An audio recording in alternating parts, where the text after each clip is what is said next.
Assalamualaikum warahmatullahi wabarakatuh. Selamat pagi, sahabat belajar di rumah. Bertemu kembali dalam pembelajaran kita pada hari ini, yaitu tema 4, sehat itu penting, pada subtema 3, cara memelihara kesehatan organ peredaran darah manusia, pembelajaran ke-1. Dengan muatan IPA KD 3.4 dan 4.4, muatan Bahasa Indonesia KD 3.6 dan 4.6, serta muatan SPDP KD 3.1 dan 4.1. Tentunya masih bersama Anisya Kusniadi. Anak-anak, kita mengawali pembelajaran kita pada hari ini dengan membaca basmalah bersama-sama. Bismillahirrahmanirrahim. Semoga pembelajaran pada hari ini diberikan kelancaran serta dapat dipahami dengan lebih mudah untuk kalian di rumah. Baiklah anak-anak, mari kita belajar untuk hari ini. Sistem peredaran darah manusia memiliki peran yang sangat penting bagi tubuh. Sistem peredaran darah memiliki peran untuk menyalurkan nutrisi dan oksigen ke seluruh tubuh. Oleh karena pentingnya sistem peredaran darah pada manusia, di mana setiap bagian tentu akan mempengaruhi kinerja tubuh dalam melakukan sistem peredaran darah. Organ peredaran darah yang sehat, maka tubuh kita juga akan menjadi lebih sehat. Begitu pula jika salah satu dari organ peredaran darah kita mengalami gangguan, maka otomatis kinerja organ tubuh yang lainnya pun juga akan ikut terganggu. Gangguan pada sistem peredaran darah dapat menimbulkan kondisi yang berbahaya. Oleh karena itu, penting bagi kita untuk selalu menjaga kesehatan organ peredaran darah. Bagaimana cara menjaga kesehatan organ peredaran darah kita? Ayo kita cari tahu. Cara mencegah gangguan kesehatan pada sistem peredaran darah manusia. 1. Dengan mengonsumsi makanan bergizi seimbang dan berserat. Selain baik untuk peredaran darah, makanan yang bergizi seimbang dan berserat pun juga baik untuk sistem pencernaan kita. Makanan bergizi seimbang dan berserat dapat kita temukan pada sayur-sayuran dan buah-buahan. Contohnya adalah jus jambu biji. Jus jambu biji ini mengandung trombinol yang bermanfaat untuk merangsang trombopoietin lebih aktif, sehingga meningkatkan produksi trombosit. Oleh karena itu, bagi penderita demam berdarah, maka jus jambu biji ini disarankan untuk dikonsumsi lebih sering untuk meningkatkan produksi trombosit atau keping darah pada penderita penyakit ini. Selain trombinol, ada beberapa zat lainnya yang juga bermanfaat bagi sistem peredaran darah manusia, yaitu 1. Zat besi, membantu pembentukan sel darah merah atau eritrosit, misalnya pada daging, bayam, dan kacang-kacangan. Yang kedua adalah vitamin B12. Vitamin ini berfungsi untuk mengatasi defisiensi sel darah merah dan membantu pembentukan sel darah merah. Dapat ditemukan pada daging dan olahan susu seperti keju atau yogurt. Berikutnya adalah asam lemak omega 3 yang berfungsi untuk meningkatkan produksi sel darah putih atau leukosit. Contohnya yaitu minyak ikan, tiram, ikan salmon, dan kacang-kacangan. Yang keempat adalah vitamin C, berfungsi untuk meningkatkan kadar antibodi atau membentuk kekebalan tubuh dan mengoptimalkan aktivitas dari sel darah putih untuk membantu menyerang apabila ada benda asing yang masuk ke dalam tubuh kita.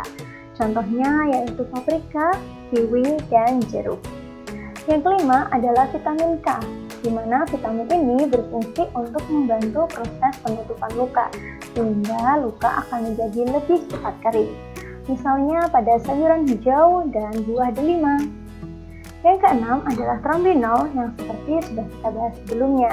Trombinol ini berfungsi untuk merangsang trombopoietin lebih aktif, sehingga produksi trombosit pun juga akan meningkat. Misalnya yaitu pada buah jambu biji.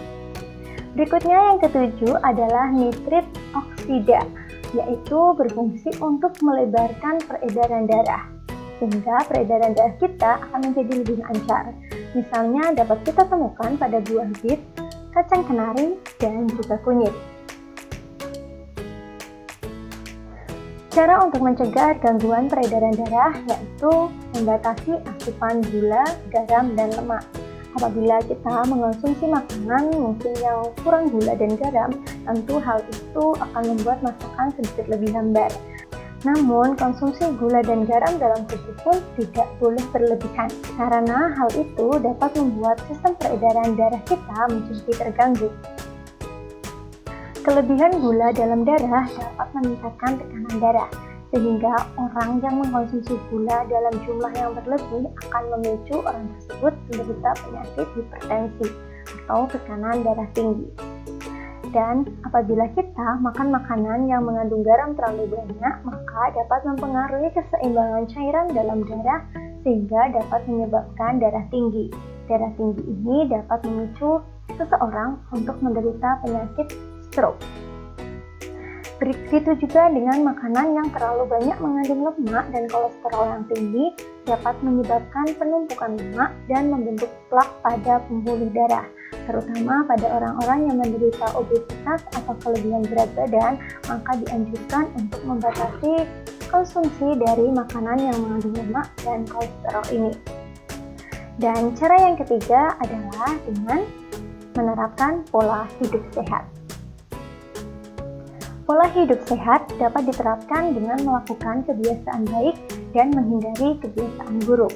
Misalnya, kebiasaan baik yang dapat kita lakukan sehari-hari yaitu minum air yang cukup, beristirahat yang cukup, menjaga berat badan ideal, rutin berolahraga, dan kontrol kesehatan yang rutin.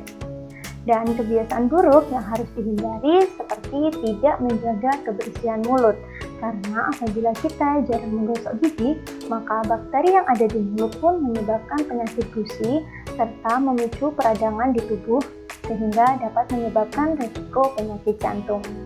Ajakan untuk menerapkan pola hidup sehat ini dapat kita sampaikan dalam sebuah pantun juga loh.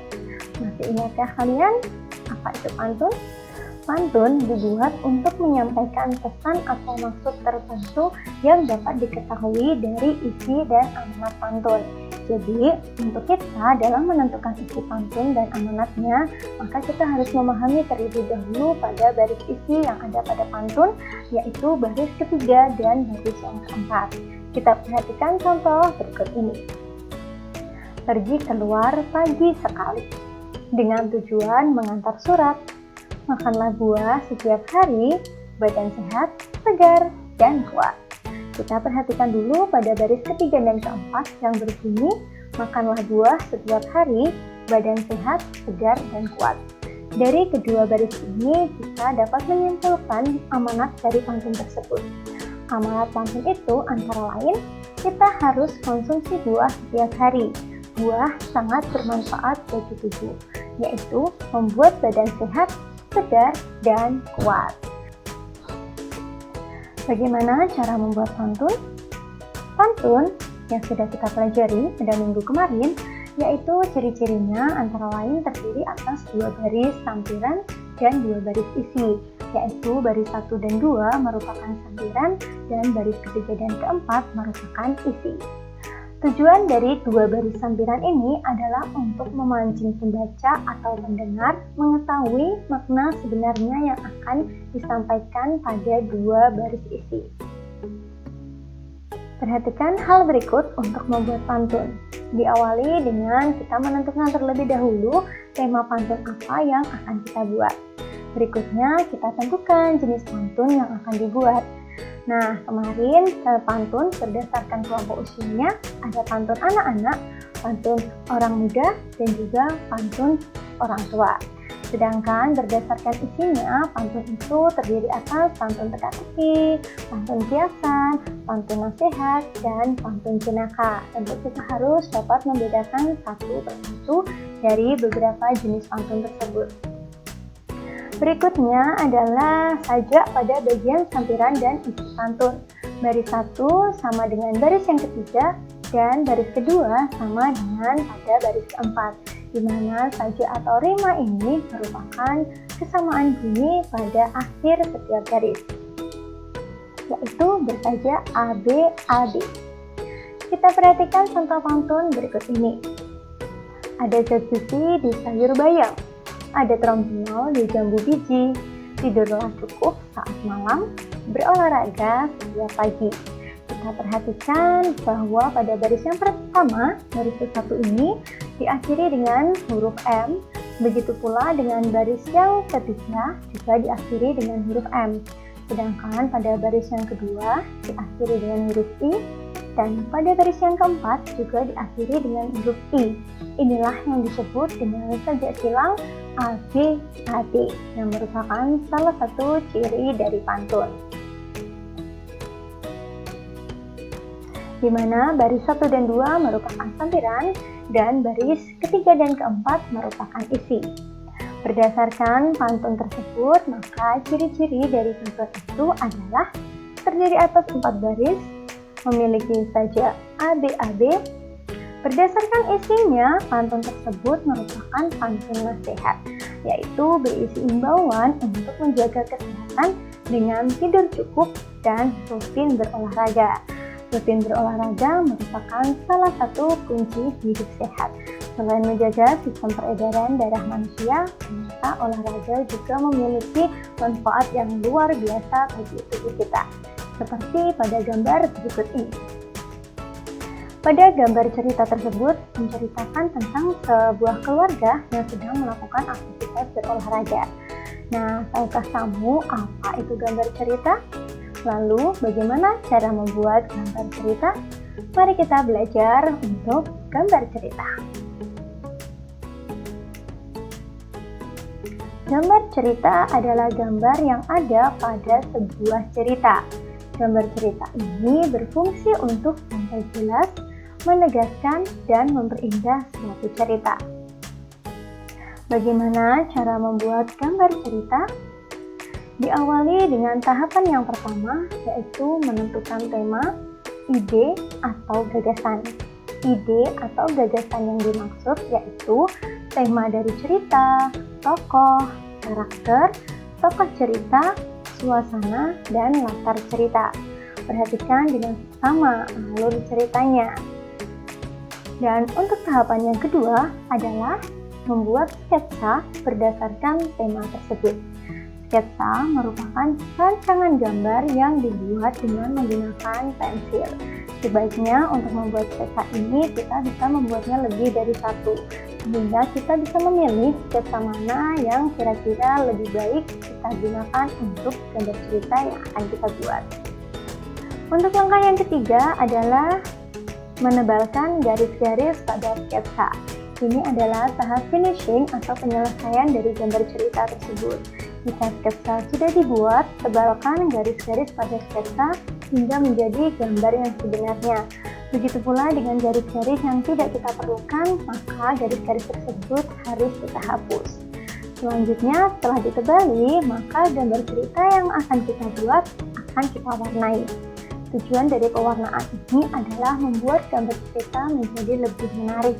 Kita bisa mewarnainya dengan menggunakan dua teknik yang bisa kita pilih, yaitu teknik basah, di mana menggunakan pengencer, dan teknik kering, yaitu untuk media warna yang tidak menggunakan pengencer. Alat yang dapat digunakan antara lain yaitu pensil warna, krayon, spidol, cat air, dan alat mewarnai lainnya.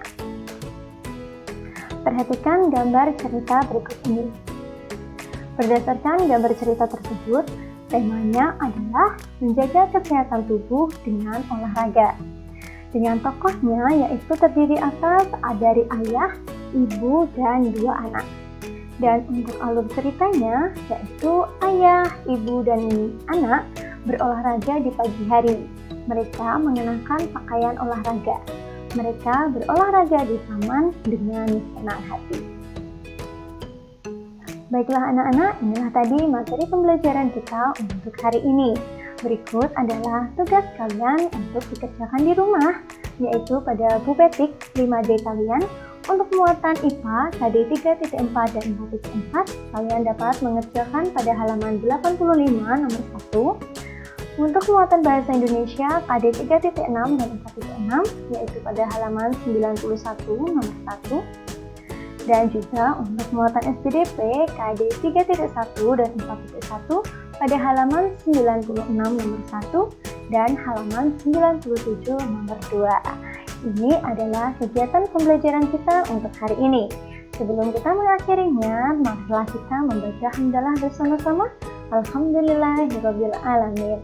Semoga ilmu yang kita dapatkan hari ini bisa bermanfaat ya bagi kita.